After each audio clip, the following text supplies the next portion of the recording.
Well, you look normal. Next on the Metal Pulpit.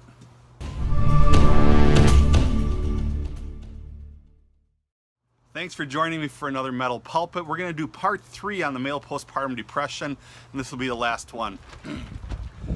16 years old, total introvert, lazy, and I was sent to see a psychiatrist. I get in the waiting room with my mom, and Dr. Bud comes out, and he looks at me and goes, "Well, you look normal. What's the problem?" You know, I'll never forget that, because the problem that I had was that I was lazy and didn't want to do my homework, and that affected my grades. That all changed with my first job, but isn't that true when you have depression as well? When you're struggling with depression, people look at you and they're like, I don't know, you're at work, you're doing things, you look fine, what's the problem? Well, there's a lot of things going on. So last week I talked about how my kid's social worker, when we adopted them, said, as a guy, I'm mourning the loss of my freedom. And that sent me into even more of a depression and struggles, things that I thought were gone, and then I re-experienced at the beginning of this year, the end of last year. Things that I started to do was sit around. I would sit in the living room and literally just watch my kid play, and you know, those were some moments that I'm not proud of, but it's what I did. It's what I did to get through the day, and I took care of him. All of his cares were met and everything, but there were times where I just was kind of disengaged, and ended up eating a lot. Boy, did I eat a lot. I found out that Dairy Queen hamburgers, cheese curds, and a chocolate malt go down really smooth. After a couple weeks of that straight, not so much. It actually caught up with me and sent my system into a bit of a whirlwind. And so that's not good either. And then I was, as a pastor, you got in front of a church and, hey, everything's good, everything's fine.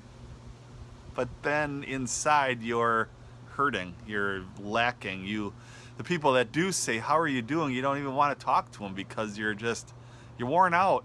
To talk to another person, to make another date, to even put on the calendar that you want to go to the movies is just another thing that you have to do and you don't want to do. And it's not like your schedule's overburdensome, but you've lost, I don't know how to say it, you've lost the zeal for life. So what's got to change? Well, I remember Jeannie Mayo, a youth pastor guru. She's still doing her thing, running a phenomenal youth ministry, and I remember her saying that Christians need to have a self-kick system. Now, you motorcycle enthusiasts, you're going to know what this is right away. This is where if the electrical start doesn't work and you can't turn it over, then you have the kick system. See, as Christians, as people, in general, people need to have a self-kick system, because it's like, I also deal with an autoimmune disease, and people start looking at you like, are you crazy? You look fine. What's going on? People are going to pass you by. Unless you're brutally honest, people are going to pass you by, and they're going to, and then you're going to wonder, where's everybody? Why doesn't anybody talk to me? Why doesn't anybody invite me to do stuff? We need a self-kick system. So what does that look like? Well, I guess for me it was to get a hobby.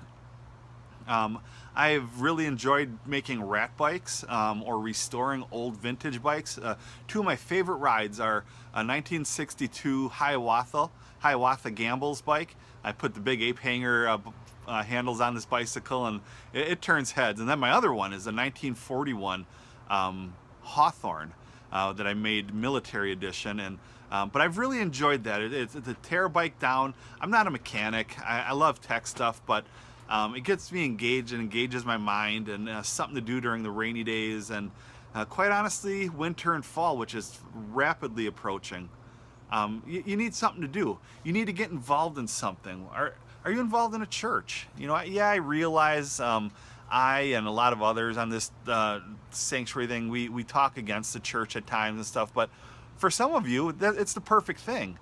For me, I love getting involved in church stuff. Yeah, I'm a pastor, but I plan a lot of stuff. This Sunday night at my house, sitting right here in this patio, I'm gonna have about 10 guys here. We're gonna eat steak and have a bonfire, because someone in that group may need it. I need it, and just to get involved. So you got to get involved. You got to get engaged. What can you do?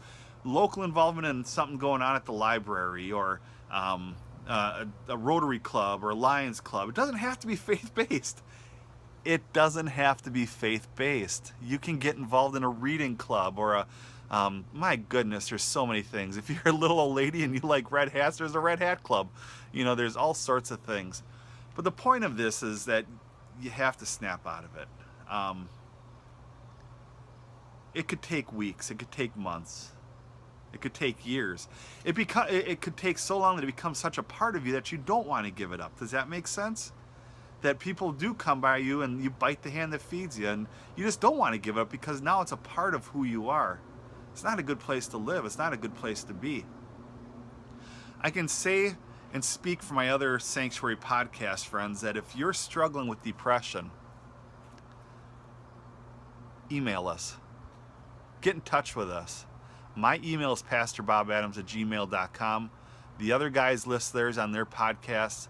Reach out, because you don't have to go through this alone. For me, I have close friends here in town, but when I was going through those dark times, I reached out to those that weren't so close, because through the magic of technology, we can do that. And so, is it something that I should come to your house and lay hands on you and pray over? Well, prayer has a place, absolutely. And for some people, that's all it takes. That wasn't the case for me, and I'm a pastor. I was raised in a Pentecostal movement. For me, it was the self-kick system, saying, hey, I need to snap out of it. My kids need me, my wife needs me, my church needs me. And then I just find a hobby, get involved doing something, and boy, there's something for everybody out on the internet these days. I looked up rat bikes, and there you go, they were there. And I've really gotten to know these guys quite well and enjoy it. So that's it. Male postpartum depression, it is a very real thing. And if you ever downplay it, or if your spouse ever downplays it, please don't. It's a very real issue. And I can speak for myself and our podcasting companions here on the Sanctuary National Matrix. We're here for you, whether it's male postpartum depression or just depression. Have a great day.